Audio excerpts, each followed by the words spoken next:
The year was 1913. Woodrow Wilson was president, and powerful banking interests, who had been trying for years, finally achieved their long-term goal of a silent coup d'etat by taking control of the American government. The first thing they did to accomplish their takeover was convince Secretary of State Philander Knox to lie to the American people and tell them that the 16th Amendment, the Income Tax Amendment, had been legally ratified by the states when it was not. The bankers knew that this tax would ultimately end up in their pockets. Because of this fraud, the American people were led to believe there was now a tax on their labor. Congress and the President are completely aware of this fraud, and it was even cited in a recent court case.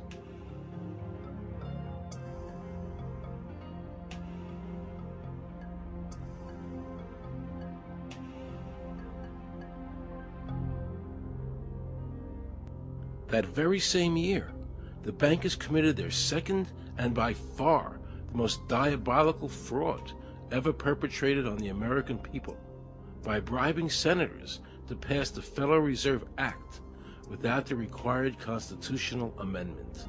All in favor, say aye. They did this during Christmas vacation, when many senators were home celebrating the holidays with their families. And that's how the unconstitutional Federal Reserve Act came into being. They were very clever, and they understood that whoever issued the money for America would control the government. The bankers won, and the American people lost, because most politicians will sell their soul for $1. And now the Federal Reserve could issue dollars legally. As Mayor Rothschild said, "Give me control of a nation's money supply, and I care not who makes its laws." He knew that he and the other bankers would now control the laws of the nation. Government gave these bankers one of its most important powers, and now had to borrow money from them and pay interest to finance the government. So the American people were forced to lower their standard of living and pay a graduated income tax to the government, just so the government could give these bankers more profits. President Woodrow Wilson, who signed the Federal Reserve Act into law, later said, in regret, "I am a most unhappy man. I have unwittingly ruined my country. A great industrial nation is now controlled by its system of credit. We are no longer a government by free opinion, no longer a government by conviction and the vote of the majority, but a government by the opinion and duress of a small group of dominant men." The Federal Reserve was created by Congress in 1913, and it was entrusted with the power granted originally to the Congress by the U.S. Constitution to coin money and regulate the value thereof.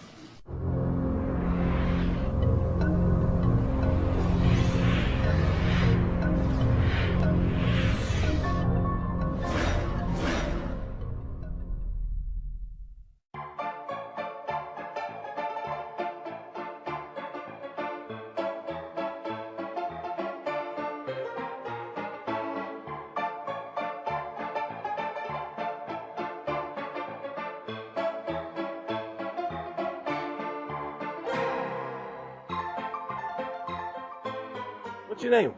Jan Crafting? Hi, Jen. I'm Aaron Russo. I produced the movie Is this a joke? Am I gonna No, make it's not a joke. Okay, good. No. I produced the movie Trading Places with Eddie Murphy and The Rose with Bette Midler, many movies. I'm doing a feature film.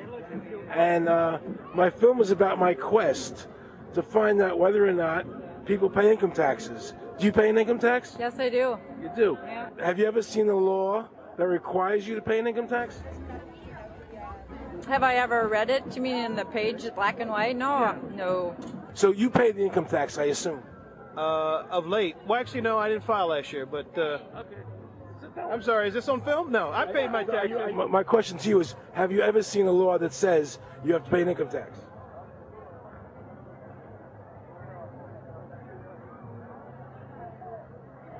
The law is that guy that wears that badge and a gun. That's the one that puts you in jail. That's the law. Actually, I can't stand the IRS. They're evil. Do you have any fear of the IRS? Not really, because I'm Canadian. I think it's actually unconstitutional, is what I've heard. Right. But to avoid any hassle, I pay it. If there was no law and I wasn't afraid of them coming and taking me to jail, absolutely, I wouldn't pay taxes. Okay, then no, I wouldn't pay income taxes. It's a no-brainer. You wouldn't pay it. I wouldn't pay it. Why would anybody? Because that's what they tell us we must do, else we're bad Americans. Would you pay it? No. Would you pay it? No. Why would you pay taxes if you don't have to? The income tax is not legal because it would be a direct tax and it is not apportioned as the Constitution demands. If it's against the Constitution, then why are we doing it?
I really expected that, of course, there's a law that you can point to in the law book, the code, that requires you to file a tax return. Of course there is.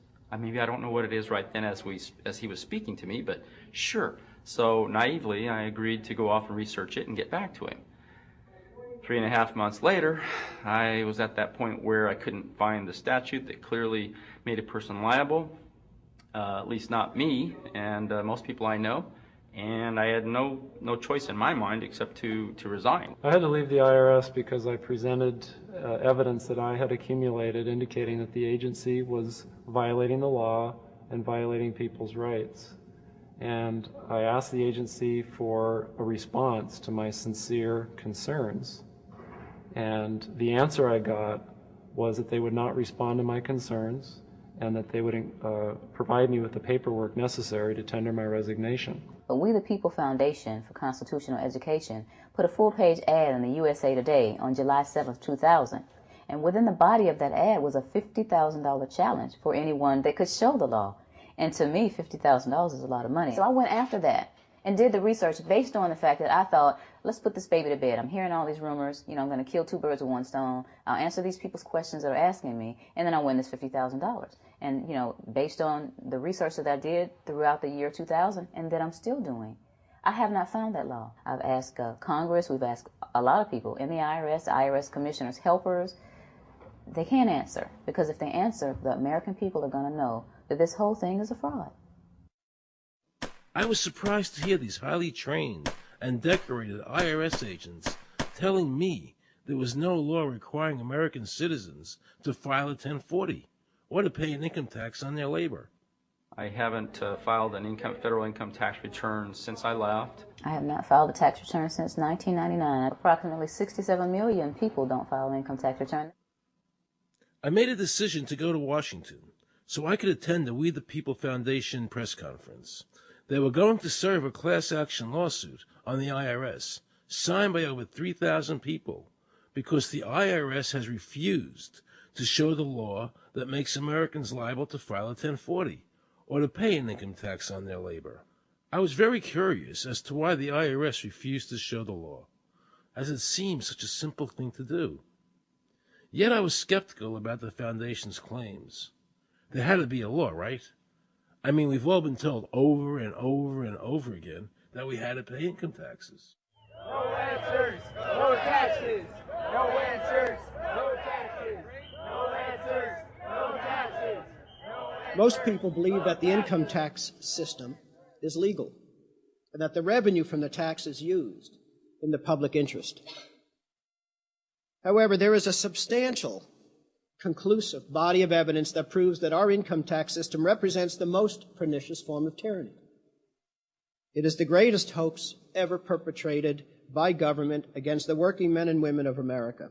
American citizens, along with the Foundation, have been asking the IRS to specifically provide them with the underlying legal foundation upon which they administer and enforce the personal income tax laws in our country. At the national level, when people would attempt to contact somebody of a much higher authority, say the commissioner, same kind of thing.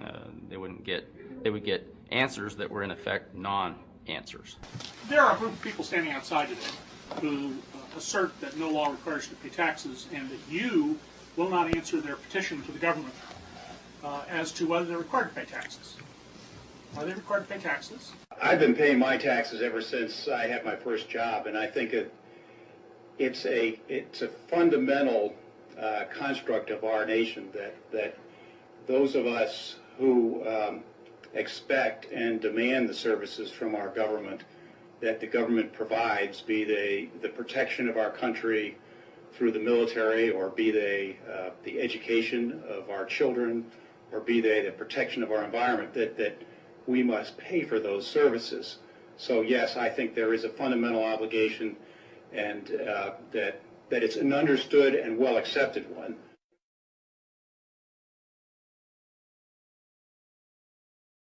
Joe Bannister and I had a meeting in the White House with President Clinton's economic advisor, Jason Furman. He accepted the remonstrance for the president. On June 2nd, I called and spoke with him. His words were, "We have decided that the issue of the legality of the income tax is not a high priority matter for the White House, and we will not be participating in any conference on the subject."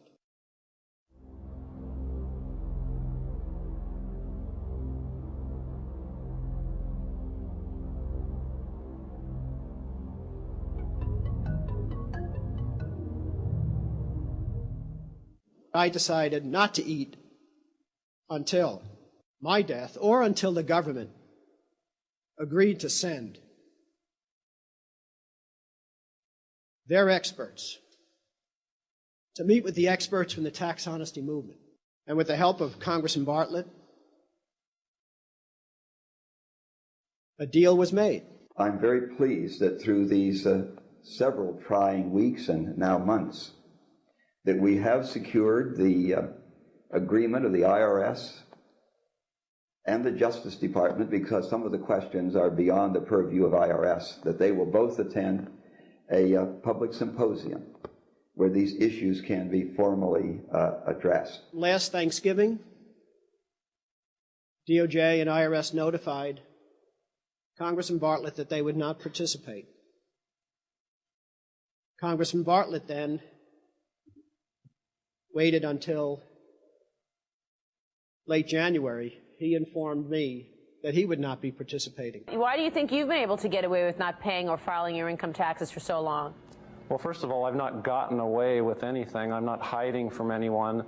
I'm simply asking the IRS to show me the laws that apparently require me to do these things, and they are suspiciously reticent to answer questions from me, and of course there are millions of other people, many other organizations who have attempted to get answers. They act very suspiciously when asked to simply sit down at the table with the American people and discuss what their obligations are. Rather than pulling up a chair, they pull out a club. As a matter of fact, David K. Johnston of the New York Times asked Terry Lemons of the IRS, why won't the IRS answer the questions set forth in the petitions from the American people? Mr. Lemons' response was, the government is answering the questions through enforcement actions in the courts. This is a very chilling remark on the government's use of brute force instead of civility and logic. The federal government itself refuses to provide the American people who are coercively being subjected to this extraction of their private property without any underlying legal justification. There is no law that requires the average American worker in the private sector to pay a direct, unapportioned tax on their labor and compensation for services. There is no law. The march will stop in front of the IRS building. They are now going to serve a class action lawsuit on the IRS.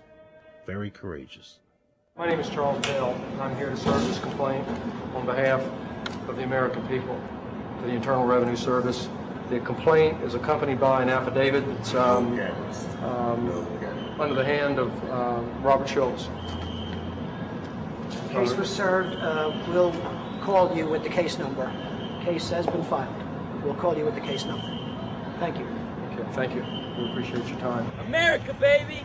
Freedom! Today, effectively, the people have said to their servant government that that our rights are not going to be any longer denied, and that we're going to have answers to our petition, our legitimate lawful petitions for redress of grievances, which are guaranteed in the First Amendment to our Constitution. So once and for all, we will get an answer. On August 31st, 2005, federal judge Emmett Sullivan ruled, the government does not have to answer the American people's questions, even though it is guaranteed in the First Amendment. Our courts have made a decision that government does not have to show the law that it enforces. And the press never reported on this.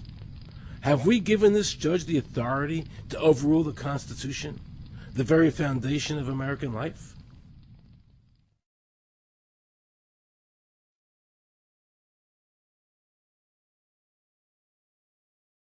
I believe that in both spirit and substance, our tax system has come to be un-American. Death and taxes may be inevitable, but unjust taxes are not. The country's taxes must be fixed, and I know what to do with it. If you think you're paying too much now, just wait till I get through with it. Now, Mr. Hanley, I'd like to ask you something. What does the government do with all the money we give them in taxes? When President Reagan was elected, one of the first things that he did was appoint a blue ribbon panel of business people headed by Peter Grace, and is commonly referred to as the Grace Commission. And their job was to research all the various areas of the federal government and make a report. One of the quotes from the Grace Commission is, 100% of what is collected is absorbed solely by interest on the federal debt. All individual income tax revenues are gone before 1 nickel is spent on the services taxpayers expect from government. If we pay the salaries of the congressmen and the senators, we're supporting them, aren't we? Well, yes. Yeah. Well, then why can't we list them as dependents and deduct them? We've been brainwashed. People have been told, that you need this income tax system to fund government, which is absolutely ridiculous. I mean, my question is, well, if that's true, how did we fund government from 1776 to 1913? The main purpose of the income tax is not to raise revenue, but to redistribute wealth and to control society. A lot of people might say, well, gee, if there wasn't an income tax, what would happen to education? They don't understand that education is paid for the most part, out of state and local taxes, your property tax. People might say, well, how are we going to build and maintain our highways if there's no money coming into the government? We need our highways. There is a tax on every gallon of gasoline that people buy. Proceeds from the income tax do not pay for highway construction. The amount of money that we spend on defense is exactly equal to the amount of corporate income tax, which is quite legal and quite constitutional. I think we should not want the income tax for several reasons. One is that it is the instrument of totalitarianism. It is the means by which the government can manipulate people and put you into a condition of servitude. Every year you give the federal government a form that says, here's how all my money worked. If you lie, you could go to prison. So you're required to give them a financial statement that under, the force of law could put you in prison if it's not impeccable, right? And under the law, they're supposed to do the same. They're supposed to give you back a financial statement that says, here's what we did with your money, except you comply and they don't. In fiscal 99, the Department of Defense had 1.1 trillion of undocumentable adjustments.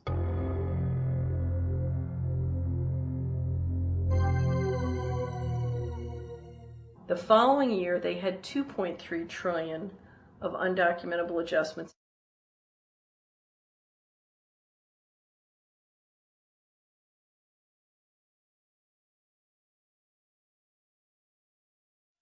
I decided to call the IRS.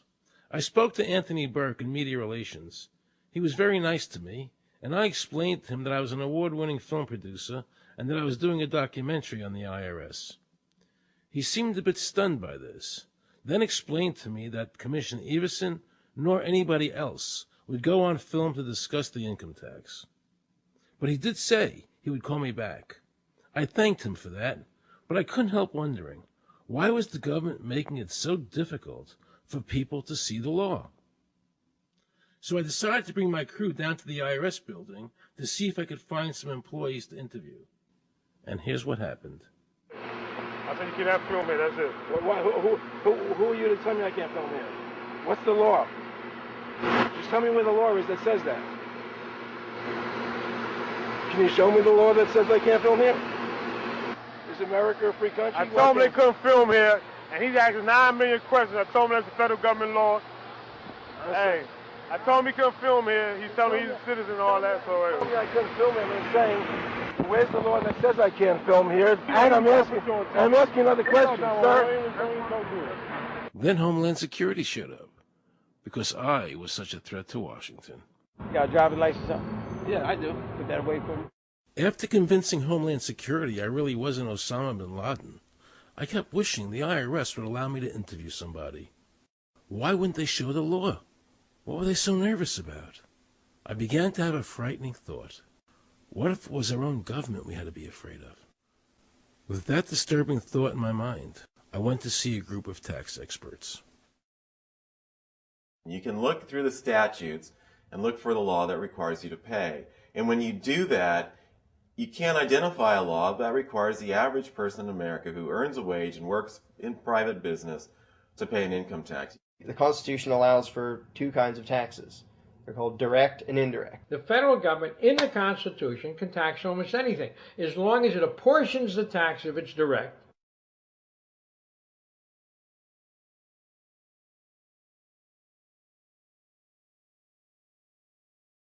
The indirect tax is, for example, an excise tax. I can avoid the excise tax on gasoline. I can choose to ride my bicycle. I can avoid the excise tax on tobacco. I can choose not to smoke, or I can grow my own tobacco.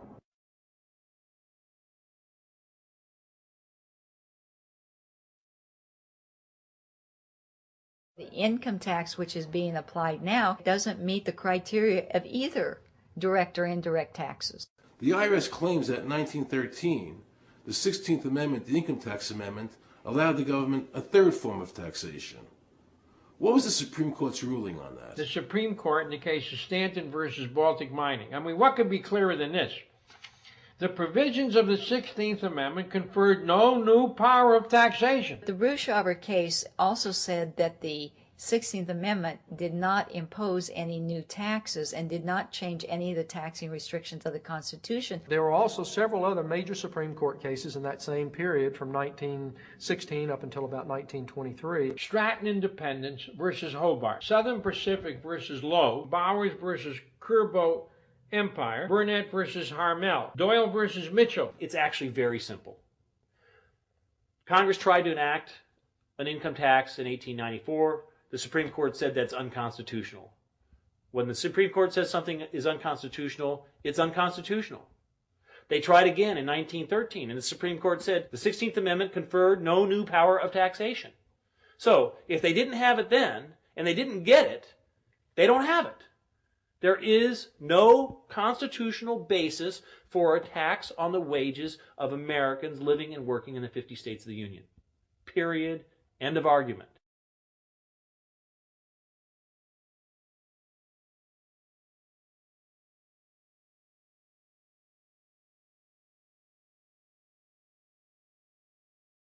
I have a letter here from Daniel Inouye's office of the United States Senate that says, based on the research performed by the Congressional Research Service, there is no provisions which specifically and unequivocally require an individual to pay an income tax.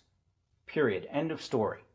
There is no law, and to date, nobody has been able to show that there is a law for the average American citizen working day in and day out to pay an income tax. The definition of income in the Constitution was given in the Eisner versus Macomber case, and it turns on gains or profits that are made from some activity. Doyle versus Mitchell, 247 U.S. 179, 1918. Here's what he said.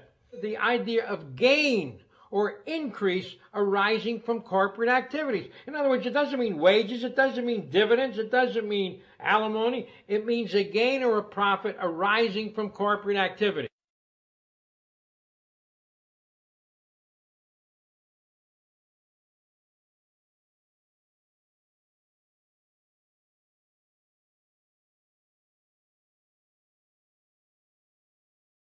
These liens that are recorded against people by the government for tax liens are nothing more than allegations. They are non-substantive. They have never been determined by a neutral third party, such as a court, to have one shred of validity.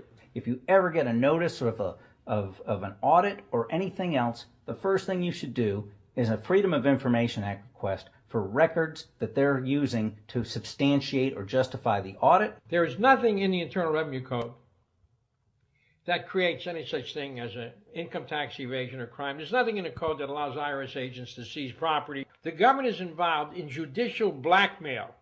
The government knows that if it legally seizes somebody's property, that person doesn't have the funds and he can't even get a lawyer who can help him. I conducted investigations in the Title 18, the Criminal Code, the U.S. Criminal Code. And in there, the statutes and the regulations are very specific as to what's violating the statute. In the Internal Revenue Code, Title 26, there's nothing specific in there. I mean, even the FBI feared the IRS. You have to understand that an agency which will unlawfully impose a tax that doesn't exist is not going to care. If we, the people, don't know what our rights are, they're not going to tell us. If Americans just learned that the IRS was actually knowingly deceiving them, that would be enough for them to rise up and put a stop to it. This small booklet includes the Constitution of the United States, the Bill of Rights, the Declaration of Independence. This is a document that every citizen should read. It's a document which freed an entire nation. This is the Internal Revenue Code. And this document, and the unlawful application of this document by the Internal Revenue Service has enslaved the nation that this document attempted to free. I was very impressed with the people in the tax honesty movement. They weren't kooks, they were highly intelligent, well-researched, and very genuine. I was wondering why I never heard about all these Supreme Court decisions in the media. So I really wanted the IRS's point of view, because to get the true story, it was imperative I hear both sides. I kept wishing Anthony Burke would call me back. He seemed like an honest man. I then proceeded to call my message machine. Hi, this message is for Aaron Russo. This is Anthony Burke at the Internal Revenue Service. Let me suggest some people that you might want to think about talking to. One would be Don Alexander, who's a former commissioner who's here in town in Washington. Another would be Sheldon Cohen, who is both a former commissioner and former chief counsel. All those guys, I think, can answer your question about, where in the tax law it says that you have to pay taxes. Wow, good news, I thought. So I called Sheldon Cohen because he used to be the IRS commissioner. He wrote the tax code, and he was also general counsel to the IRS. He is a true expert, and I couldn't find a better person to answer my questions. He graciously agreed to my interview. The reason I'm doing this documentary is because there are many people in America today who believe that there's no law that requires them to pay an income tax or file a 1040. And there are many people going to jail for it, fighting over it. The Internal Revenue Code is authorized by the 16th Amendment. I think it should be clarified. I think government should be transparent to the people. Why doesn't the IRS commissioner sit down with them and just explain it in clear English? Why? I don't think they really care. They don't think. I think they're just playing word games. You don't think they're sincere people? No, I don't think they're sincere people. What does voluntary compliance mean? And why does the IRS code say it's voluntary to comply, not mandatory? That's a word euphemism we use. We use voluntary compliance when we talk about traffic signals. Most people at 2 o'clock in the morning, do you stop at a red light? Yeah. Is there a cop there? Well, sometimes I don't. Well, I do, and most of us do. Most of us do. Right. But that's voluntary compliance. That was a complete perversion of logic. Traffic laws state that it is mandatory to stop at a red light. The IRS code says it's voluntary to comply. Mandatory and voluntary are the complete opposite of each other. Yet he wants us to believe that they mean the same thing.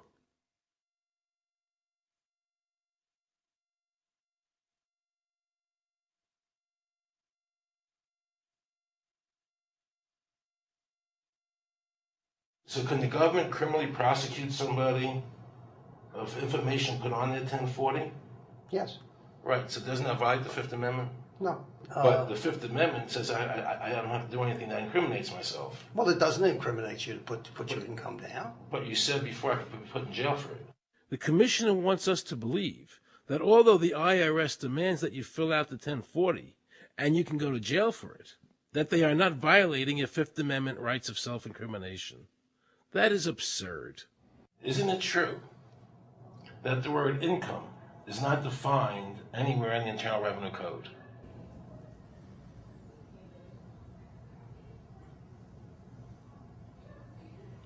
The law says that the government has a right to tax income from any source derived. So, but the word income is not defined in the code. It just says income without a definition of what income is. That's right. Correct? Yeah. But there are many different kinds of taxes. Well, how can an American citizen know what income is if the code doesn't define it? If they're paying an income tax... Because the courts have all defined it. Do you remember what constitutional attorney Edwin Vieira said? The definition of income in the Constitution was given in the Eisner versus Macomber case, and it turns on gains or profits that are made from some activity. So the Supreme Court has ruled income is not wages, it's not labor, it's gain from corporate activity. I believe that a man's labor is his private property. That's your view, but it's not the law. The Supreme Court's even said your labor is your private property. When I go to work for somebody, it's a trade. It's an even exchange. I do some work, you give me some money.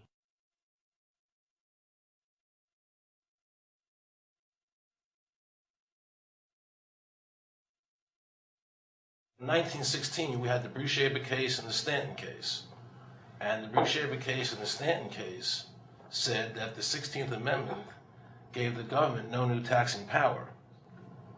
I'm not going to argue the niceties of that with you. And it came up again in a case called Peck versus Lowe, where the Supreme Court said the 16th Amendment did not extend Congress's taxing power to any new or accepted subjects. In other words, if you weren't taxable before the 16th, you weren't taxable after the 16th. Today I interviewed a juror, who sat on a case, and they found the person not guilty for lack of filing, And I asked her why they found him not guilty. And she said because the IRS couldn't show us the law that made him liable to file a 1040. All they need to do, if there is a law, is to show us the law. Which, of course, they never did. And the reason they didn't do it was why? Because there is no law. Title 26 requires you to file a return. But doesn't Title 26 have to be in compliance with the Supreme Court decisions? You're going to take a 1920 case and superimpose it on the whole Internal Revenue Code that was written after it? No, that's not. I can't believe what I just heard. Rewind. You're going to take a 1920 case and superimpose it on the whole Internal Revenue Code that was written after it? No, that's not. Remember he said earlier the Internal Revenue Code was authorized by the 16th Amendment? The Internal Revenue Code is authorized by the 16th Amendment. Remember, the Supreme Court said the 16th Amendment did not give the government any new taxing power. These decisions have never been overturned. Let's listen further. Can the lower courts overrule the Supreme Court? No. How are they putting people in jail today for not paying a tax on their labor when the Supreme Court said they don't have to? Doesn't the IRS code have to be in compliance with the Supreme Court? That's my big Aaron, question. this is a waste of time. Well, because whatever I say, you're not going to believe. He's right. I don't believe him. And neither should you. He wants us to believe we should obey the IRS code, which is being enforced in violation of the many Supreme Court decisions. If the Supreme Court made a decision... Thank you, Aaron. I think we're finished. I'm sorry, Mr. Cohen, you're doing that. Well, I'm sorry that you constantly re-argue the point. You're liable because the law says that you're liable, and the courts say the law says you're liable, and that's why you're liable. You see, he's talking about the lower courts, who are not in compliance with the Supreme Court, as they have to be. Doesn't the court have to be in compliance with the Supreme Court? The Supreme Court has so held. Where? You caught me unprepared. I'll come back. Well, I don't want to do that. But let me ask you a hypothetical question. No. You're making silly arguments here. Why is the Supreme Court decision a silly argument? Well, because it's inapplicable. That made my heart stop. He just said Supreme Court decisions do not apply to the IRS. That's the behavior you would expect from a totalitarian country, maybe China or Russia or Cuba, not from America. They're just making up the law as they go along. Now I knew the tax honesty movement was right. The IRS thrives on intimidation and fear, not by law. It's no different than a criminal protection racket, using force to extract your money from you. Then the former IRS commissioner, now working at a prestigious Washington law firm, threatens me. Watch. Aaron, you understand Yiddish. Cornish helfen. For those of you who don't understand Yiddish, that means nothing will help you. Now it all became clear. I understood why the IRS wouldn't go on camera and talk about where the law was. I understood why all the senators I called refused to be interviewed. There is no law. And now you know what our political leaders and the courts have known for decades and have tried to cover up. The United States Constitution strictly forbids a direct, unapportioned tax on the wages and salaries of American citizens. The United States Supreme Court has consistently ruled that the income tax is a tax on profits and gains, not on labor and wages. On behalf of the American people, I challenge the IRS to show me a statute that allows a direct, unapportioned tax on the wages and labor of the American people.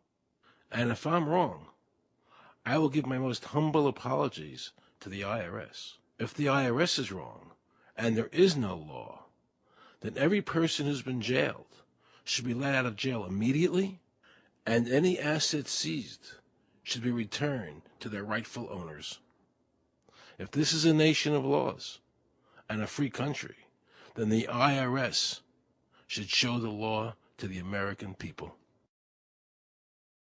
I felt an overwhelming need to understand why juries were finding innocent people guilty of not filing a tax return when there was no law requiring them to do so. So I went to talk to Marcy Brooks, a juror who used her common sense and did not allow the judge to railroad the jury into a guilty verdict.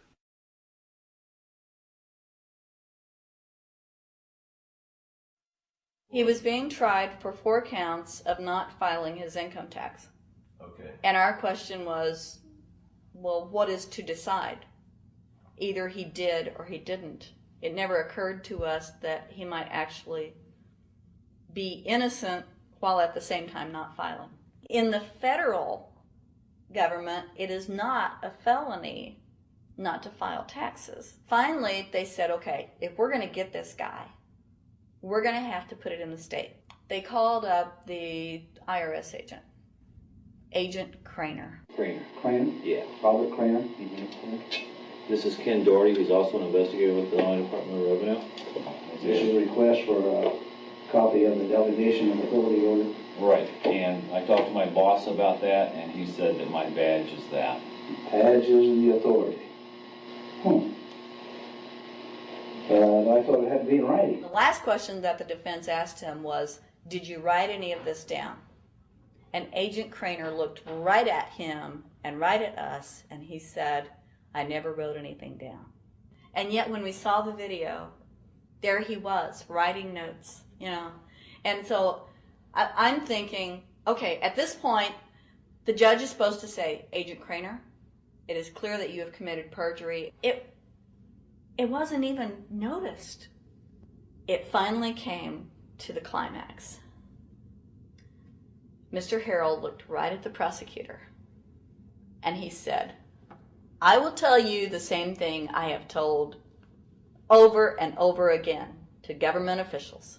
You show me the law that requires me to file a tax return, and I'll be glad to do it. And again, I ask, under what is the requirement that you claim I'm required to do these things? And the requirement under the regulations is what section? My question to you is, what particular act are we discussing here that I am liable to do these things that you claim I'm liable to do? Your exact question would be again? Okay, what is the section that what? But I guess I'm still not understanding your question, Mr. Harrell. Well, you must be familiar with what that you have the police powers to enforce. Yes. The prosecutor absolutely ignored him. And he started slandering Mr. Harrell. Just started attacking his character. They're calling us tax cheats, they're calling us fanatics, they're calling us weirdos. I don't care what you call me, but I have one question. Where is the law? Show me the law. They can't let this turn into a rational debate, because if they do, they lose it. So they have to insult people and say it's frivolous. We felt like that there was an overall arrogance and that they were railroading Mr. Harrell and wanting us to participate. Judge Coogan, he looked right at us and he said, I will instruct the jury according to the law. We were sent to deliberation. The judge promised us that he would give us the law. And we looked and it was not there. We wrote a note to the judge asking for a copy of the law. 10 minutes later, we get a note back. You have everything you need. But there was no law. And he had promised us. At that point, I felt betrayed. I felt like this man promised us the law, and that's what this whole thing is about, the law. We request it, and he still denies us the law. And the reason they didn't do it was why? Because there is no law. Remember, we're talking about the Illinois state law here, okay, which is a law in Illinois. So we got out that law, and we read it several times, and I said, okay, wait, you know, because they kept saying, but this is a law in Illinois. And I said, look at the beginning of it. It says, anyone required to file a federal income tax return is required to file an Illinois tax return. I said, if it is true that he's not required to file a federal return, then that nullifies the Illinois law. Two people, they kept saying, but he's going to get by with it. And I said, what is he getting by with but his rights? If there is no law, he's not breaking a law. He's just standing on his rights. Are we going to deny him that? That's when this one juror sat back and kind of rolled his eyes and he said, you mean we don't have to pay taxes?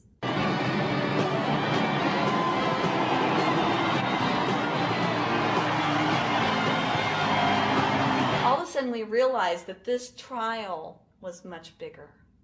And the ramifications of this trial were going to be so broad if it actually got out. I mean, it's like we had just discovered this great government secret. And so when we came out for the delivering of the verdict, the judge was, I'm sure, even at this point, I'm sure he still thought we would give a guilty verdict. And the reason I say that is because of the look on his face when the first not guilty was read. His face just turned white. I mean, it's like, I don't believe this. The second time, you could hear people out in the audience, just in the courtroom, just going, wow, and the judge is just getting red in the face. I mean, he was just livid. And the judge got up and left. I sat there and I thought, this truly is a victory for the people. And I have never felt more patriotic. And I knew that we had done the right thing. I looked at that man, Mr. Harrell, and I thought, the system might not work all the time, but this time, for that man, it did. In November 2004, the government arrested former IRS criminal investigator Joe Bannister. They charged him with fraud for telling the American people the truth about the income tax laws. The jury obviously agreed with Joe. Well, it just showed Mr. Bannister to be honest and straightforward and working within the law. Vernice Kuglin, a Federal Express pilot, claimed there was no law requiring Americans to file an income tax. She also won in court. 24 people were criminally charged by the IRS because they claimed there was no law requiring them to file an income tax return. The fact is, neither the judge nor the prosecutor nor the IRS could bring that statute in there because it's not in the books. The jury came back with an acquittal for everyone. When the matter is put to the test, which means in terms of court and enforcement action, there is a 100% success rate in shooting down these arguments. The mafia has a code and they follow it, and it's a code of honor. But the IRS has no code of honor.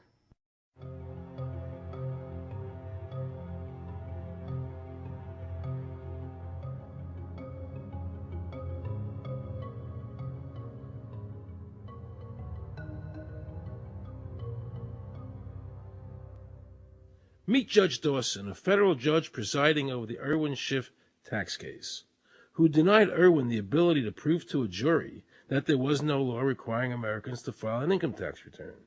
He denied Irwin the right to prove to a jury there was no law by stating, "I will not allow the law in my courtroom."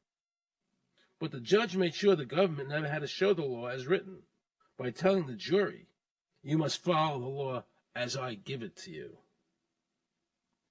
Nobody can know what the law is, because the law is what the judges say the law is. The lower courts today will not allow people, especially in tax cases, to bring in Supreme Court decisions as their evidence.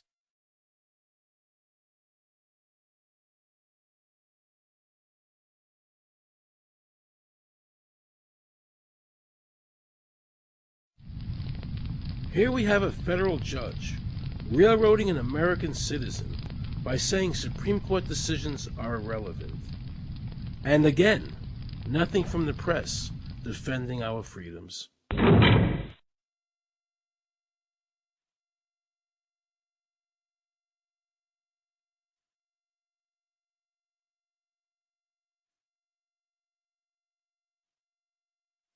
So if you ever find yourself as a juror on a tax case, be sure to ask the judge to show you the statute written by Congress that allows the government to tax the wages of the American people.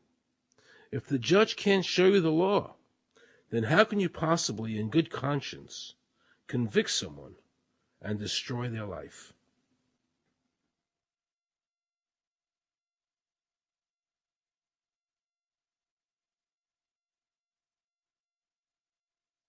Let's see how the IRS treated one of America's greatest heroes, and someone I cherished as a child. Joe Louis was an American icon. Victorious in his first 27 fights, the Brown Bomber quickly rose to heavyweight champion of the world. His 1938 knockout of German Max Schmeling, who represented Hitler's Aryan ideal, earned him the admiration of millions of Americans. Is watching carefully. Louis measures him right to the body, a left hook to the jaw, and Schmeling is down. The count is high. Right after Pearl Harbor was bombed, Joe had a title fight where he donated his fee to Navy War Relief. Well, I'm not working for nothing. I'm working for my country, and I think that's about the greatest piece of work that anybody can do. Well, I certainly agree with you for that, but you're turning over an awful lot of money. Well, we all turn over a whole lot for this country at this time. Joe volunteered for the segregated army and defended his title while in the service, this time donating his normal fee to Army relief. I'm only doing what any red-blood American would do. Since the checks were in Joe's name, the IRS taxed him on their full amount, even though he never saw a penny of it. At the end of the war, Joe was awarded the Legion of Merit. But what most people didn't know was that the IRS was charging him $50,000 a year in interest alone on his debt. When Joe's beloved mother died, leaving him $600, the IRS immediately seized it. They also confiscated all of his children's trust funds.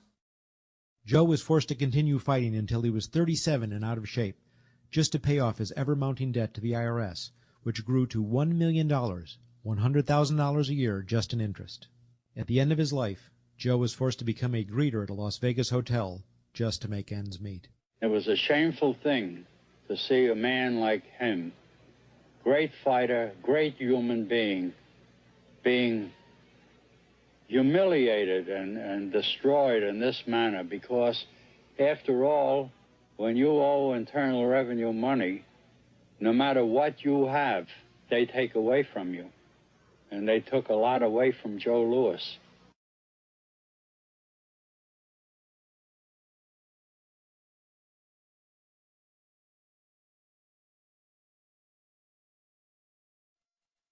I made a decision to drive to Virginia Beach from Washington because I had heard stories about two law-abiding families who had been brutalized by the IRS. They were falsely accused by their bookkeeper of being drug smugglers and tax cheats.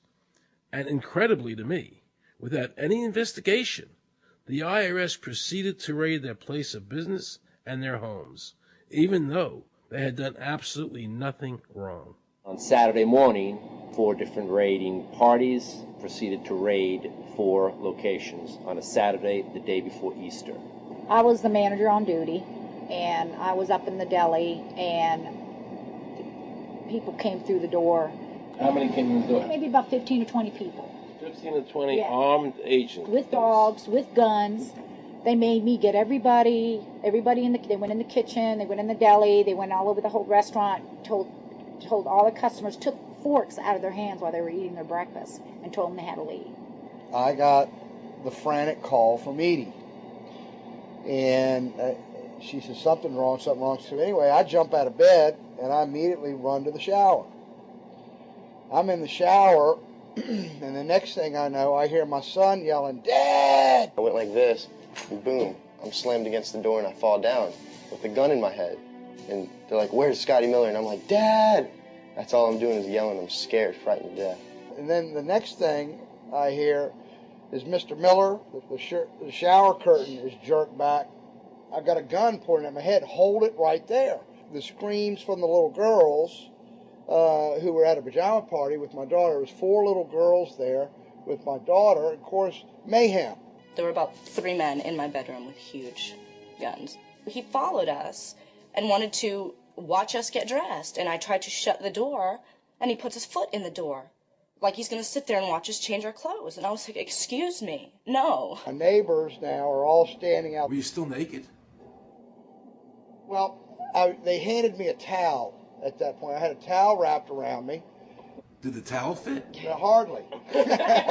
Hardly. At this point, they were talking about weapons, and, it's crazy. I mean, they're looking everywhere, going through all my drawers. And I reached for my underwear drawer to get some underwear. They said, "Don't touch anything." Boom. They're locking their guns up. They hold it right there. Don't move around. Don't move. I'm going, whoa. I said, "I'd just like to get some underwear on here, I said, I got women standing here. They keep everything. How did you conduct your business if the IRS took everything? We had to do it out of a shoebox so we could keep going because we requested these things, and I'm told that the government's really not, once they do raid and so forth, they're supposed to at least let you, until you're charged with something, continue your business. This wasn't the case. They kept everything. So you were never even charged? Absolutely not. Charged with what? And when you speak IRS, the whole world shrivels up. The whole world gets fearful to a point where, let's not talk about it. I testified in front of Congress. I would like to know why this dark entity known as the IRS has come into my life and refused to leave. I raised my children with a zero tolerance for dishonesty. And now they must hear allegations that I am a major drug dealer and a tax cheat? A lot of people out there being abused, and a lot of people saying, look, I'll pay it. Just go away. Just go away. When all that happened, we had to file bankruptcy. We've had cars taken away from us, kept my daughter from going to college. Do they ever think about the lives that they just destroyed? They think about the ruination of homes and property? No. In this case, we would have never thought this could happen to us. We've never done anything wrong. How can this happen in America when, in my case, personally, I thought that I was doing everything right? I've served my country. I've been to college. At least I've done something in my life. I got a speeding ticket one time. I paid my taxes for 40, 50 years, whatever it was. I've never been audited. What happened here? I had this really uncomfortable feeling in the pit of my stomach as I was thinking to myself, how did America transform itself from being a truly free country with a servant government where our individual rights were protected by our Constitution to being a country that talked about being free but really wasn't? The change started when the Federal Reserve came into existence and America adopted one of the major planks of the Communist Manifesto by bringing to America this central bank. The very same people that backed the Federal Reserve System also backed the graduated income tax, a second plank from the Communist Manifesto. You know that the Federal Reserve is a private bank and not a government agency? No, I wasn't aware of that. It's a private bank? That would scare me quite a bit. What if you learned that the Federal Reserve makes money off the taxes you pay? How would you feel about that? Angry. Like I'm feeling right now. I would feel cheated by my government. I'd be angry. It kind of sucks. They're pretty much in control of everything. I decided to drive back to Washington to see Dr. Ron Paul. He had been a congressman for over 20 years. I had met him previously in 1998 when I was running for governor of Nevada, and I knew him to be an honest and sincere man, and I thought he'd be very helpful in letting me know what the future holds for the American people. Who owns the Federal Reserve? It's secret, and we can't find out what's happening. But the Congress created it, and it's not authorized in the Constitution. The government borrows money from a private corporation using the name Federal that prints United States on it, and then it pays back to the Fed, which is owned by private banks. We don't know who all those private banks are. The money that the government is paying back to the private bankers is the money that comes from you and me. Why in the world would the American government borrow money and pay fees on it when it has the authority to make the money itself interest-free? The Federal Reserve is no more federal than Federal Express. I've never seen a full list of ownership for the Fed. I don't think anybody has. The government works for a private bank, and the private bank works for its owners, the true masters. People talk to me about, the issue of Republican versus Democrat, as if they don't get it. And I say, look, here's the way you get it. It's organized crime. All you do is you call the Republicans the Genoveses, and you call the Democrats the Gambinos. The people at the top, they treat it like a crap game, like it's their crap game, like they're making lots of money. Occasionally, somebody at the table shoots each other, but the moment anything threatens their crap game, they all unite to protect it. They're both controlled by the same financial, economic, and corporate interests. Once the banks get into the picture and they form a partnership with the government gives them the legal power now to create bank-issued money backed by the coercive power of government to require everybody to accept that bank money. In the course of the last century, they have converted this nation from a nation of independent freeholders to a nation of employees. And they're just one step away from being serfs. Most people spend the great bulk of their money for taxes, interest, and inflation. And all of that money goes to these two groups that comprise the cartel and their partner, the federal government. It's not a coincidence. So if Congress used its legal authority to shut down the Federal Reserve System, the American people would be much better off. Government should create, issue, and circulate all the currency. Creating and issuing money is the supreme prerogative of government and its greatest creative opportunity. Adopting these principles will save the taxpayers immense sums of interest, and money will cease to be the master and become the servant of humanity. Abraham Lincoln. Young people today are conditioned practically from the cradle on up to think that credit is a wonderful thing. You don't want to damage your credit. You want to do what you can so that you can go to the bank and get a good loan. There are no people who own their own property, who own their own houses, who own their own business, who finance their own business. They're only debtors. The average young person today has no concept that he's being drawn into a web, a trap. Like he's in the feudalist system, only he's going to like it. He's going to think, this is wonderful. I got my new red Corvette, and I'm in debt for the rest of my life, but I'm looking good. A decision was made. Let's get all the debt up, let's move the jobs abroad, and instead of re-engineering your skills, we're going to dumb down America, and so the middle class will disappear. Really what most of the people in this country have become is food for the debt machine. When a person borrows money, it puts a noose around their neck and makes them servant to the lender, which is exactly what the Federal Reserve System is designed to do. And now our Congress, so dominated by the banks, is helping them to entrap people even further by passing new bankruptcy laws, making it more difficult for the people to declare bankruptcy and get a fresh start, while at the same time allowing the banks to charge very high rates of interest. This is the way the Democrats and Republicans, working with the banks, legally enslave the nation. Credit card industry is a huge political contributor. And unfortunately, a certain number of... It just seems so, like I say, just bald. This idea that credit card industry gives a lot of money to the government so they will protect them even to the just abject disinterest of their own constituents. That happens kind of a lot. The board of directors of the Federal Reserve System is chosen by the president from a list prepared by the bankers themselves. The process of finding a Greenspan replacement is ongoing and is being managed by a small group of people responsible for coming up with a list of nominees. It's important that whomever I pick is viewed as an independent person from politics.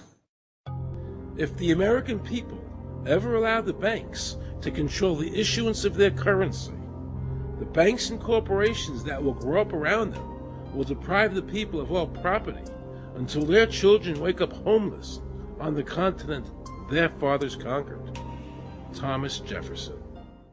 So the Federal Reserve is actually an illegal entity functioning within government. It's illegal, and what we have given to this so-called agency is the authority to counterfeit money. Do you have any points of view about the Federal Reserve and how the Federal Reserve operates? They just enter something on a computer. Oh, you need 20 billion today. Here's 20 billion, but they got that out of thin air. It came out of thin air, it goes to the Treasury then pays the bills. So it's no different than monopoly money.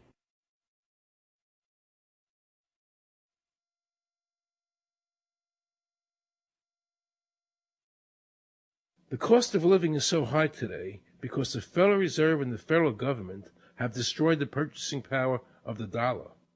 The dollar today is actually worth about 4 cents, despite the fact that the government, the Federal Reserve, and the media keep telling us that they're protecting the value of the dollar. This is a lie. All countries who have ever attempted to create money on thin air, the currency is eventually destroyed. Why did we give a monopoly of creating money out of thin air to a private corporation? The result is exactly the same as if someone were picking your pocket every year, because that's exactly what they're doing. Originally, paper was a receipt which is used as evidence that the money exists. Over the years, of course, the government has disconnected the paper from the actual tangible substance, which is money. So now we have a piece of paper which is evidence of nothing.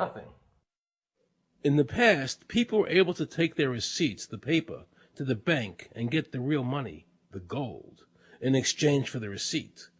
This limited the amount of money that could be printed, thereby protecting the purchasing power of your savings. You don't have to worry. That's good because I work 3 jobs and I feel like I contribute. You work 3 jobs. 3 jobs, yes. Uniquely American, isn't it? I mean, that is fantastic. In the absence of the gold standard, there is no way to protect savings from confiscation through inflation. There is no safe store of value. Gold stands as a protector of property rights.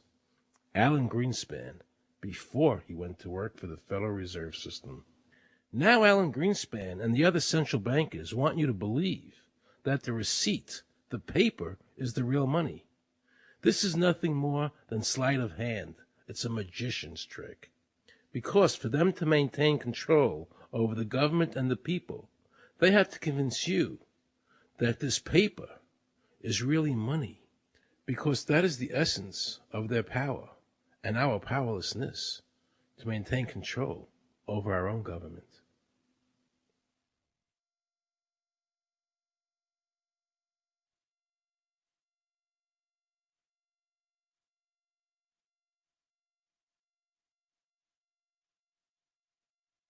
What happened to the gold in Fort Knox? Nobody really knows. When I served on the Gold Commission, I asked them to really, do another audit. I remember it was 15-2. They said, we don't need to audit the gold. It's supposed to be the American people's gold, and so we would like an accounting to tell the American people what is there. I've been told that the Federal Reserve has taken control of the gold as collateral for the dollars they print. They list gold on their balance sheet. How could the Federal Reserve, this private bank, list gold on the balance sheet? They claim they're holding that for the Treasury.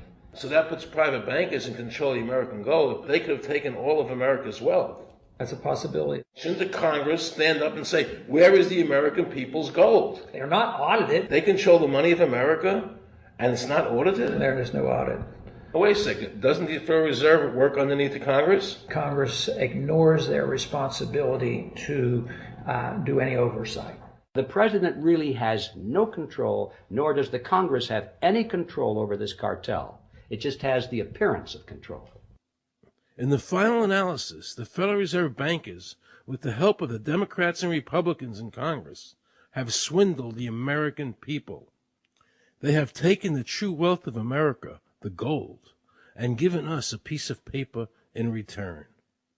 And again, not a word from the press. These frauds are going to continue until Congress is no longer intimidated by the Federal Reserve bankers, and Congress uses their legal authority to shut down the Federal Reserve System and to stop this loss of our freedoms. Is there a law that requires people to file a 1040? Not explicitly, but it's certainly implied. Well, implied by force. Yeah. But is there a law? I can't cite a law, no. I cannot. But, if they think it's the law and they have all the guns, it's an authoritarian approach. Well, yeah, but that's authoritarianism. Yeah. That's not a country run by law. Do you think America is going deeper and deeper into becoming a police state? And if so, in what ways do you see that as a congressman?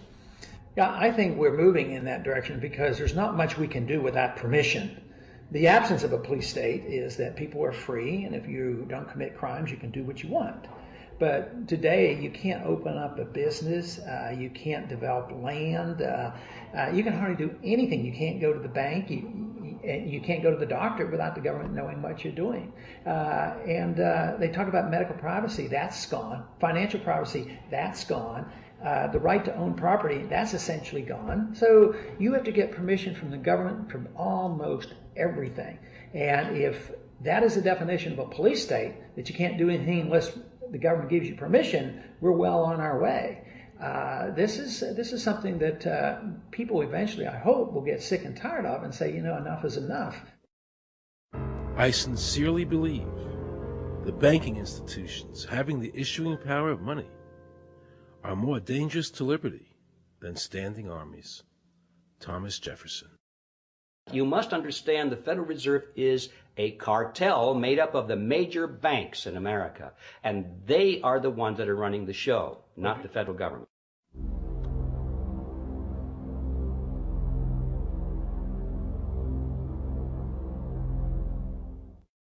The powers that be behind the system, the financial interests, are able to exercise a disproportionate amount of influence on not only the economic structure of the country, but the political structure.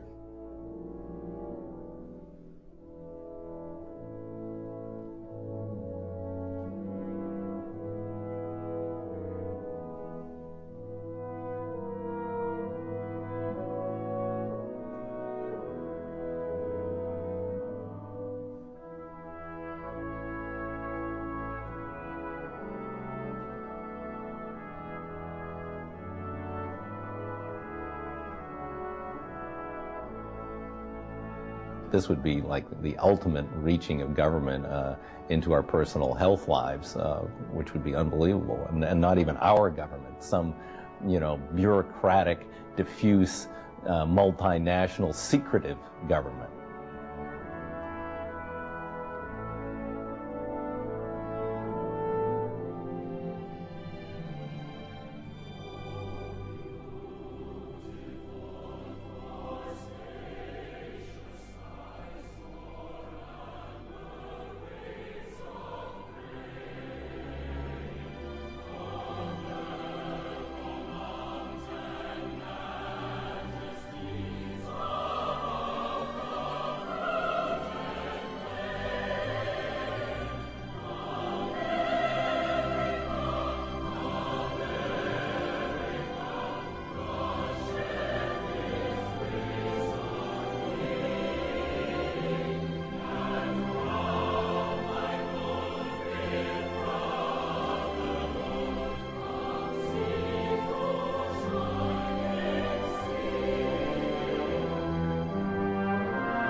Assure the American people that, one, I've got the authority to do this. American people expect us to protect them and protect their civil liberties. I'm going to do that. Preserve, protect, and defend the Constitution of the United States. The Constitution of the United States. So help me God. So help me God. So help me God.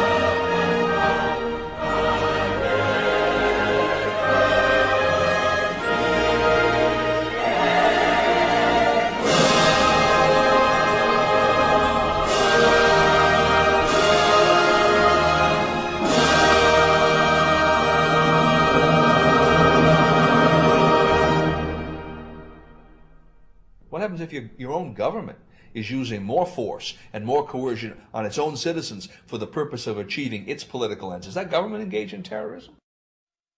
Now let's watch the government add insult to injury to the people of New Orleans. No one will be able to be armed. We will take all weapons. That happened today in this wealthy neighborhood where homeowners had armed themselves to protect their mansions. Residents were handcuffed on the ground. In the end, police took their weapons but let them stay in their homes. Wasn't that kind and generous of the government to allow people to stay in their own homes? How thoughtful. Of course, they couldn't defend themselves from looters. For many of the police and guard troops, it is an uncomfortable job to do this in an American city. You never expect to do this in your own country. Walking up and down these streets, you don't want to think about the stuff that you're going to have to do. We are losing our right to property. The government is getting more pretexts to seize it, using the power to confiscate it with eminent domain. The asset forfeiture laws have proliferated. It's easier for the prosecutors to come in and make an accusation against you and confiscate your property even though they have no evidence that you've done anything wrong. Guilt or innocence doesn't really matter that much because it's very convenient for the government. Unfortunately, what is being sold to the American people today as Americanism, if you peel off the label, you find so much similarity to what we were fighting against when we were fighting communism and Nazism and fascism. The government's now putting a national ID card together and they want checkpoints. We will be carrying our papers, and they have recommended there'll be checkpoints throughout the country. Isn't that what Nazi Germany did that everybody in America was against? Papers, please. May I see your papers? May we see your papers? I don't think I have them on me. In that case, we'll have to ask you to come along. Wait, it's possible that, yes. Here we are. These papers expired 3 weeks ago. You'll have to come along. Halt!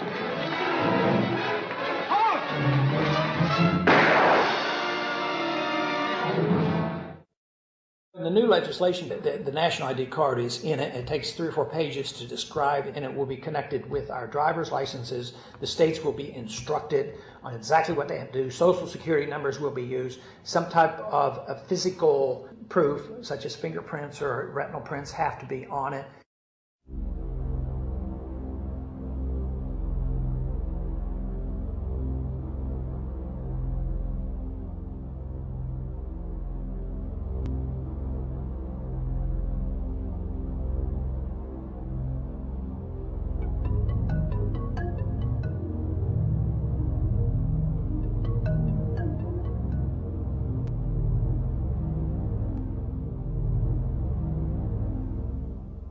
It is time to wake up, America.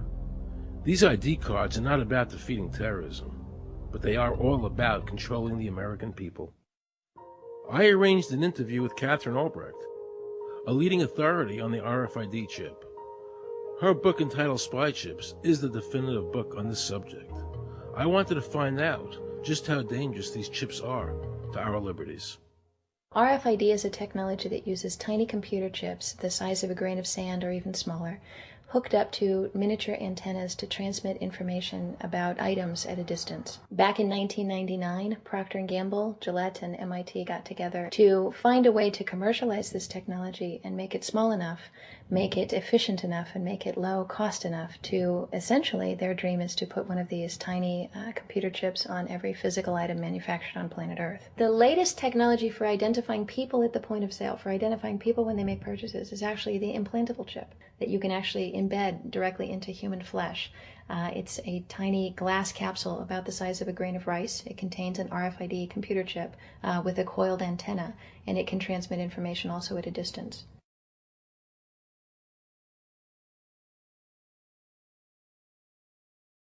Can a microscopic tag be implanted in a person's body to track his every movement? There's actual discussion about that. You will rule on that, mark my words, before your tenure is over.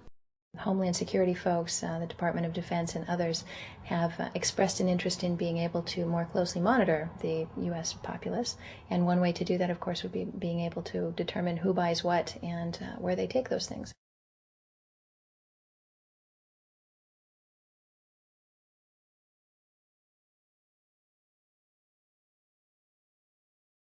Radio waves can travel through walls, they can travel through wood, they can travel through the things we normally rely on to protect our privacy. For example, your purse, your backpack, your pocket, anything you're wearing or carrying. Kraft Philadelphia cream cheese has been tagged with RFID and sold to consumers, as have Mach 3 razor products and other Gillette razor products, without the knowledge of the consumer. One of the tiny chips could actually even be the dot on the letter I on the back of the fine print on a package that you purchase. They were talking about having reader devices in every airport, on every bus, on every train, on every port, on every dock. One of the most worrisome applications of RFID are proposals to put them into cash, meaning that you would be able to track every banknote, where it had been, who it had been issued to, and create, in essence, an audit trail. That would essentially take away the anonymity of cash that we now enjoy today. The ATM machine itself, as the money came through the roller device, would be reading each number, and they would know who you are because, of course, you identify yourself at the bank before you take money out. And down the road, when you go to pay at a major retailer, it would also be possible for them, as they're putting the money into the cash drawer, to simply feed it through a little reader device. It would go in, it would tag that number and transfer possession from Aaron Russo, say, to Walmart. Once everything you do is tied down to a single number and there is no longer the ability to pay with cash, then all it takes to render you a non-citizen is to simply turn that chip off. You will no longer be able to really participate in any function in society, including buy food. So through the implementation of the Federal Reserve System, the American citizen has gone from being a private individual who had real money, gold, in his possession that was private, to a citizen who has no privacy because all money is now being digitized. They can deduct whatever amount of money they want out of your digits whenever they want. They can trace you whenever they want. You'll be at their mercy. God forbid we allow this to happen in America. This is absolutely Orwellian. I mean, it's talking about Big Brother looking over your shoulder at absolutely everything you do, every purchase you make, every place you go, every company you interact with. All of that would be reported back potentially to the government.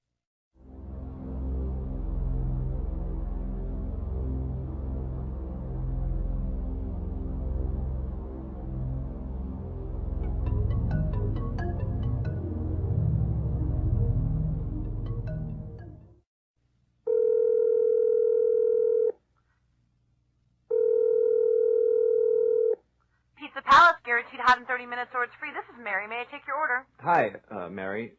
Yes, I'd like to order. Is this Mr. Kelly? Yes. Thank you for calling again, sir. I show your national identification number is 610-204-999-8-45-54610. Is that correct? Yes.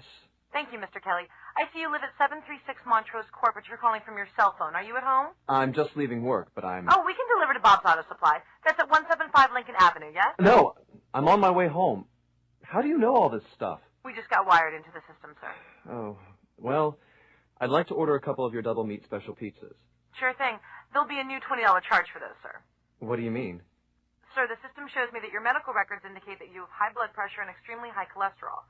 Luckily, we have a new agreement with your national health care provider that allows us to sell you double meat pies as long as you agree to waive all future claims of liability. What? Do you agree, sir? You can sign the form when we deliver, but there is a charge for processing. The total is $67 even. $67? Well, that includes the delivery surcharge of $15 to cover the added risk to our driver of traveling through an orange zone. I live in an orange zone? Now you do. Looks like there was another robbery on Montrose yesterday. You could save $48 if you ordered our special Sprout Submarine Combo and picked it up yourself. Comes with tofu sticks. Those are very tasty, sir. Good value, too. But I want double meat. Well, I'm sure you can afford the $67 then. You just bought those tickets to Hawaii. They weren't cheap, eh? Oh, but I see you checked out the budget beach bum at the library last week. Up to you, sir. All right. I'll get the Sprout subs. Good choice, sir. Gotta watch that waist if you're hitting the beach, eh? 42 inches. Wow. Man, I'd say tofu and Sprouts is, like, required. That's how much? Just between you and me, there's a $3 off coupon in this month's Total Men's Fitness magazine.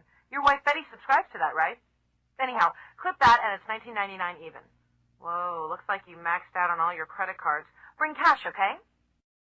Have we become so controlled and so ignorant about our rights that big institutions and big government can do whatever they want with us, even without our approval? I knew for certain the Founding Fathers would resist to the death what is happening in America today. And I, for one, will not accept a national ID card.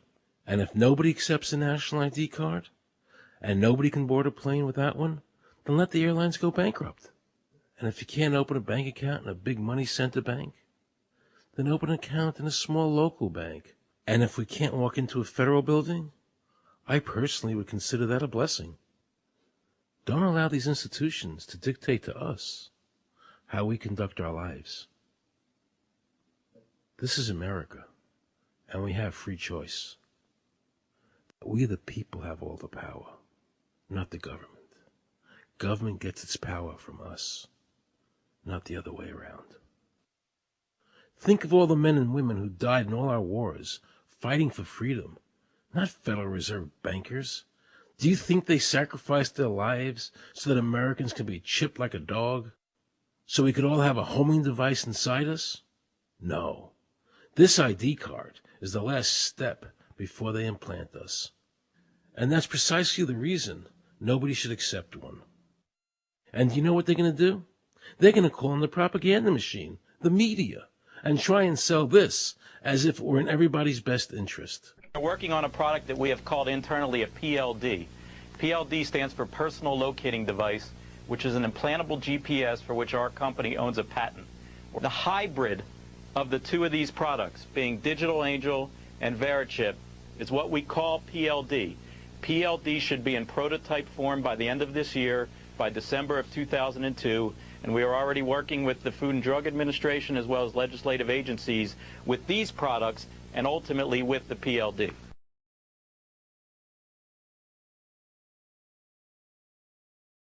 We have a Florida family who are really pioneers in a brave new world. They have volunteered to be the first ever to have microchip identification devices implanted into their body. After 9/11, I was really concerned with the security of my family.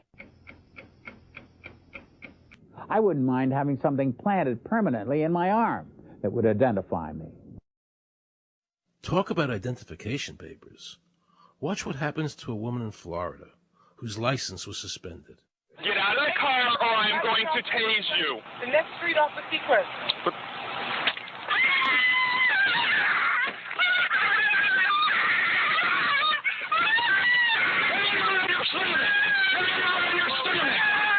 on your stomach. Do it now. Put your hands behind your back. Do it now. Do it now or you're going to get tased again. Do it now. Do it now. On your back. Put your hands behind your back. Put your hands behind your back. I can't. Sure you can. Come here. Ow, ow, ow. Oh, got it. You got blood on her. Oh, my God. You tased me and you handcuffed me? Yep, you're under arrest. For what reason? Your license is suspended. All the power is in the people. And to the extent that government becomes alienated from the people, does things that people don't want, power is transferred until you finally come to a police state, totalitarian state, whatever word you want to give it, where the desires of the people really have no consequence. They go out and they vote. Doesn't make any difference which candidate they elect. I'm a programmer. I worked for NASA, worked for ExxonMobil, worked for Department of Transportation. Mr. Curtis, are there programs that can be used to secretly fix elections? Yes. How do you know that to be the case? Because in October of 2000, I wrote a prototype for President Congressman Tom Feeney at the company I worked for in Oviedo, Florida, that did just that.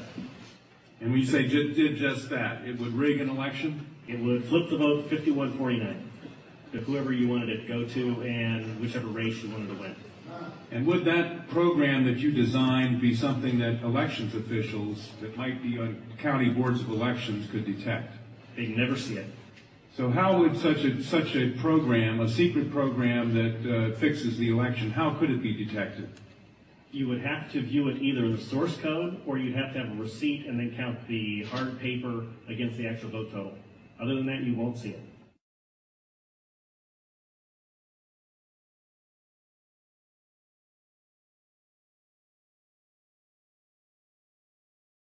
Given the availability of such vote rigging software and the testimony that has been given under oath of substantial statistical anomalies and gross differences between exit polling data and the actual tabulated results, do you have an opinion whether or not the Ohio election, presidential election, was hacked?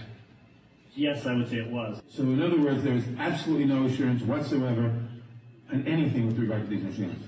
Absolutely none.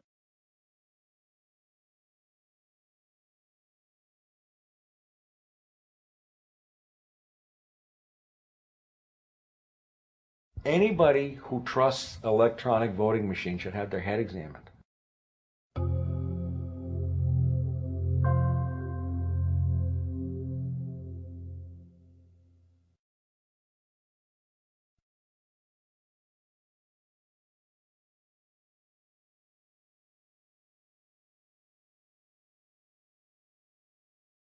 Now we can see a new world coming into view. A world in which there is the very real prospect of a new world order. The New World Order will be built, an end run on national sovereignty, eroding it piece by piece, will accomplish much more than the old-fashioned frontal assault, Council on Foreign Relations. We shall have world government, whether or not we like it. The only question is, whether world government will be achieved by conquest or consent. Paul Warburg, Counsel on Foreign Relations and architect of the Federal Reserve System. There's a group that get together internationally and they sort of play God with our money. You think that's part of what George Bush said was the one world order? They can't have a new world order only with a world police, military. Right. I think the financial system ultimately is even more important than the guns.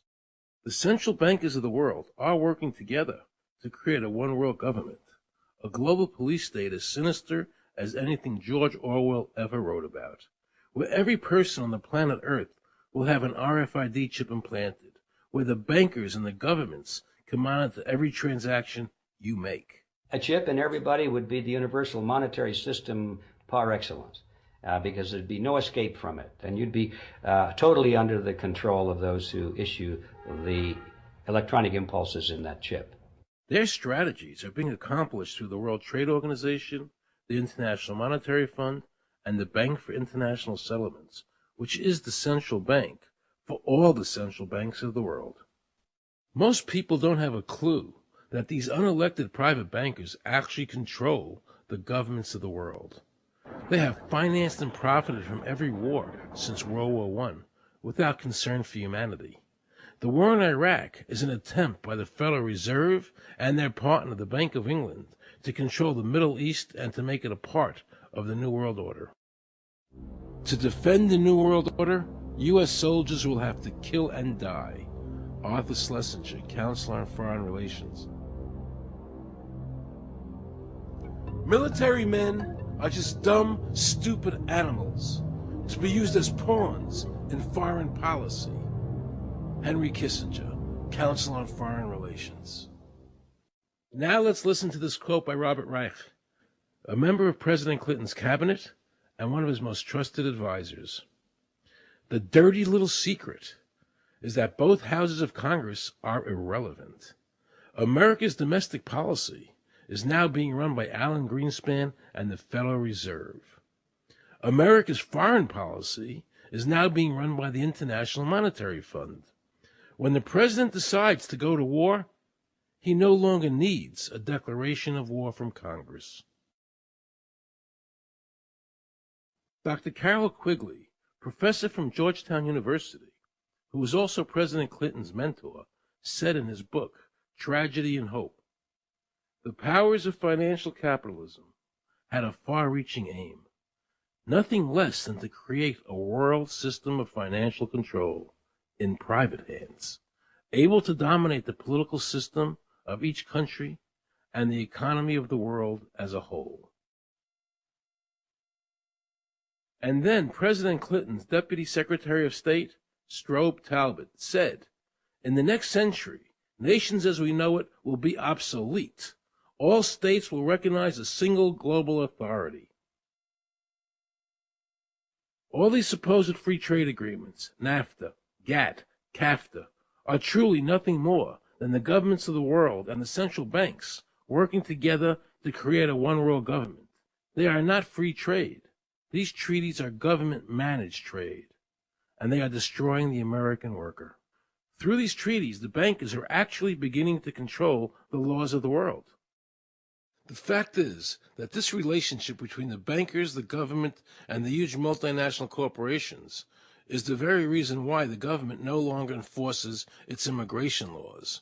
The bankers want a one-world government without borders, and the American government is obeying them. If the government was so worried about terrorism, why are they leaving the borders open, but at the same time telling American citizens they need an ID card with an RFID chip?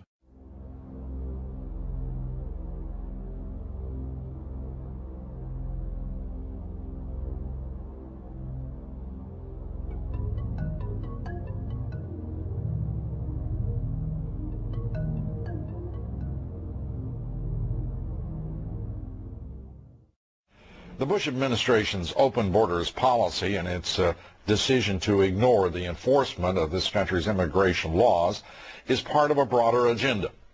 President Bush signed a formal agreement that will end the United States as we know it, and he took the step without approval from either the U.S. Congress or the people of the United States? Bill Tucker reports. The Security and Prosperity Partnership of North America sounds benign, hardly like a policy that critics call NAFTA on steroids. It's a deal that few have even heard of. It's being done again by very few people at the very top on behalf of the investment class, but the working class of people, political officials across our country, from communities, from cities and so forth, they don't know anything about this. Yet it was agreed to by Mexico's President Fox, Canada's Prime Minister Martin, and President Bush in 2005. Administration officials counter their critics by saying everything about SPP is on the White House website. And they say the partnership is not a treaty, but more of an outline of priorities between the United States, Mexico, and Canada. Still, some wonder why there haven't been public discussions about the goals being pursued. You know, I was asked the other day about whether or not I really thought the American people had the stomach to stand up and stop this nonsense, this direction from a group of elites in absolute contravention of our law, of our Constitution, every national value. And I hope, I pray that I'm right when I said yes. But this is beyond belief. Look what happened in Europe. The people that voted down the European Constitution wanting each country to stay sovereign. Yet the private central bankers are pushing the governments forward to make this Constitution happen, even though the people voted against it and clearly do not want a world government nor a one European government.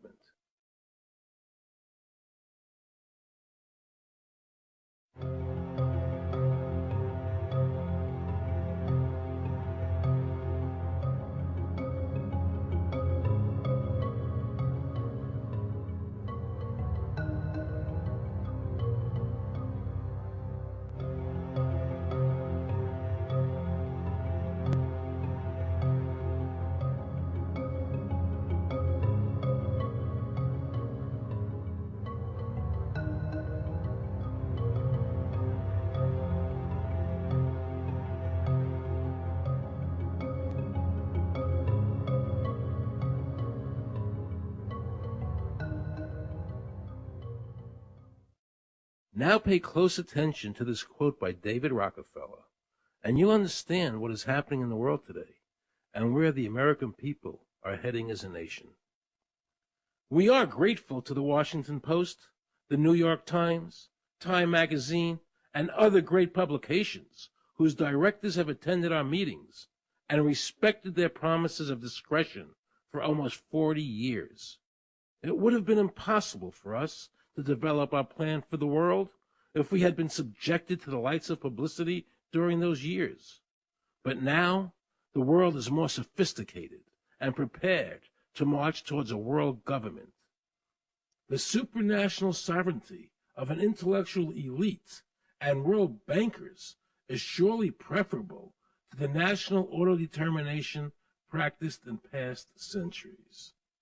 David Rockefeller, a member of the Council on Foreign Relations, actually believes that we would be better off if he and his bank of friends ran the world.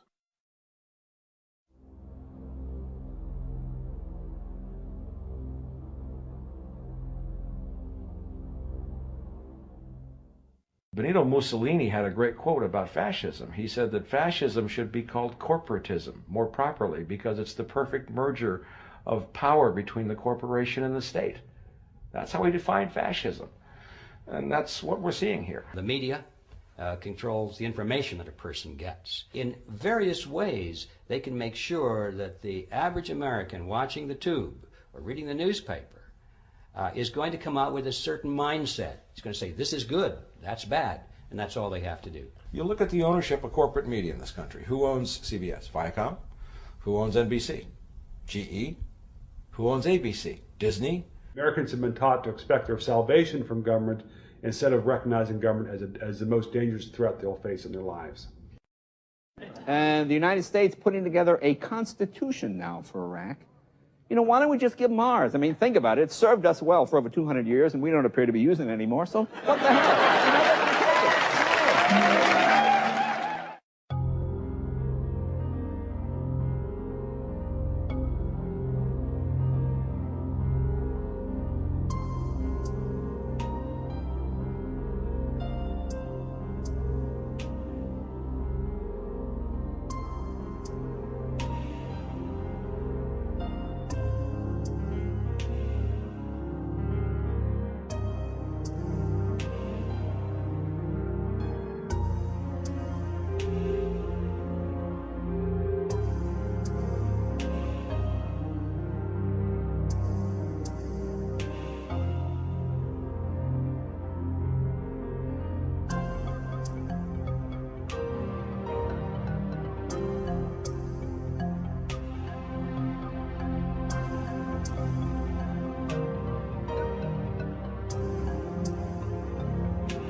I like the old idea where you could do what you thought you could do and what you wanted to do as long as you didn't hurt other people.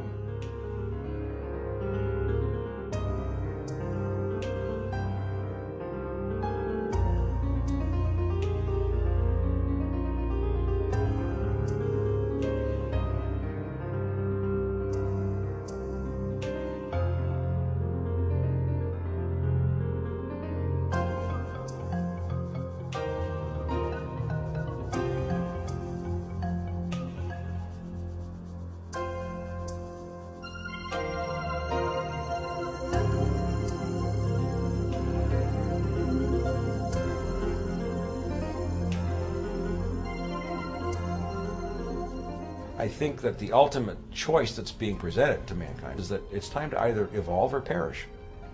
Grow up or die. Become adults. Act like adults. Take some responsibility.